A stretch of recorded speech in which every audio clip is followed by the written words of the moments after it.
Alexis Woubi. Jenkinson. Ouais, le bon retour. C'est bien fait avec ce ballon subtilisé, hein, notamment dans les pieds de Oxlade-Chamberlain. Pas pour longtemps, récupération des Gunners. Avec le travail notamment de Maitland-Niles. Ça passe au-dessus. Cette frappe pied gauche qui encore une fois n'arrive pas à trouver le cadre pour l'instant.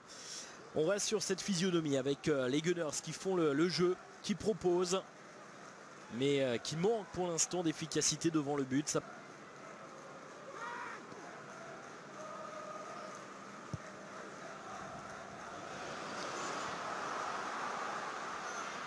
Oxlade-Chamberlain dans la surface de réparation et cette fois-ci c'est au fond des filets.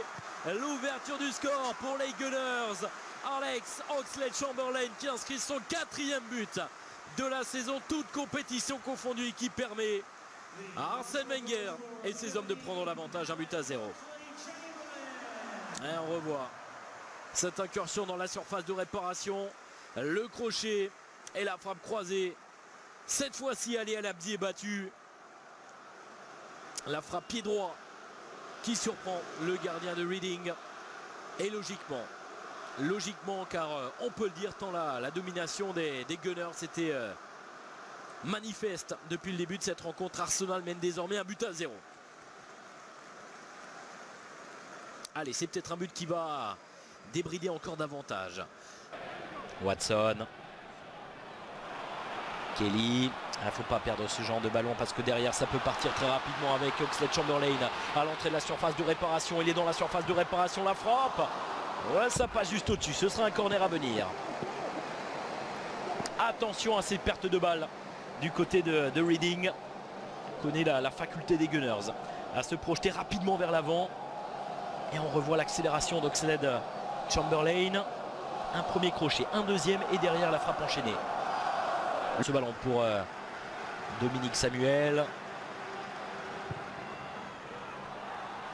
Evans. Oh, la tête. La tête, c'était bien fait de la part du Français. Yann Kermorgan est stoppé par Emiliano Martinez. Quasiment sur la première offensive de Reading depuis l'apparition sur la pelouse du Breton. Et il arrive à venir placer sa tête là-bas au deuxième poteau pour...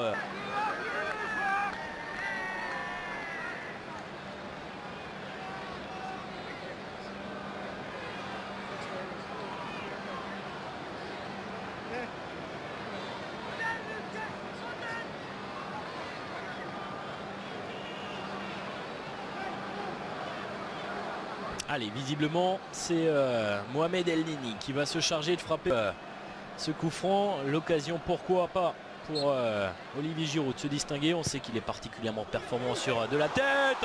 Oh, il a failli marquer. Il a failli être au fond des filets. Non, pour l'instant, qui a été repoussé. Quelle occasion pour Olivier Giroud. Et j'en parlais justement. On connaît la qualité de son jeu de tête. Regardez. Ah, le Français, la main ferme. La parade, elle est splendide. Parade absolument splendide d'Ali El-Abdi qui sauve son équipe là sur sa ligne. Et Olivier Giroud, c'est pas terminé. Deuxième corner. Cette fois-ci, c'est dans les pieds de Gareth McClary.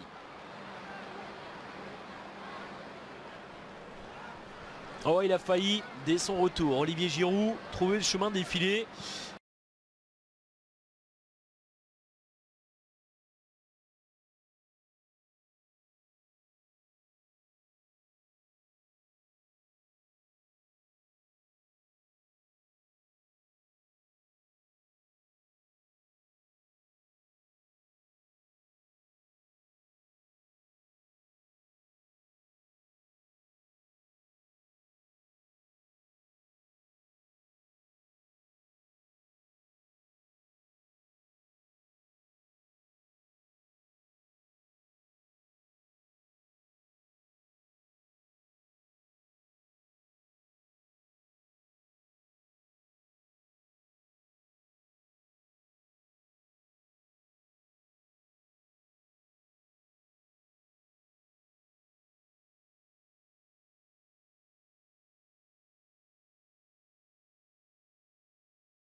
c'est bien fait. On a renversé le jeu pour Gravenberch. Là, il y a Moore. Moore, encore une fois, qui demande du soutien, qui est obligé de reculer. Tyler Blackett. George Evans. Stephen Keane.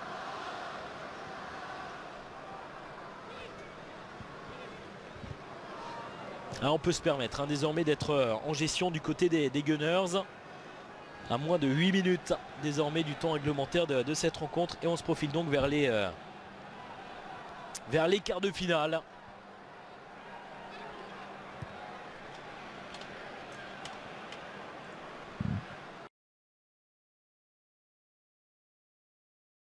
Une fois, le deuxième en quelques minutes, sorti par Monsieur Scott. Cette fois-ci, c'est pour Liam Moore.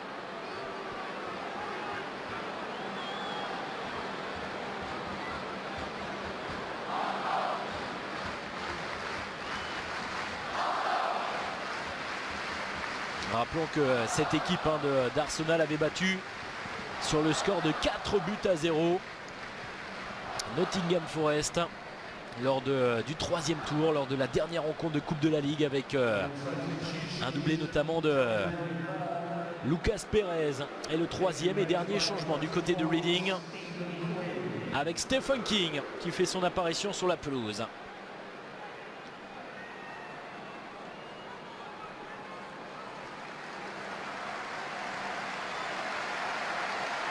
Dernier changement également. Et acclamation forcément pour celui qui pour l'instant permet à cette équipe d'Arsenal de se qualifier pour les quarts de finale. Alex Oxlade-Chamberlain. Et Zelalem le remplace.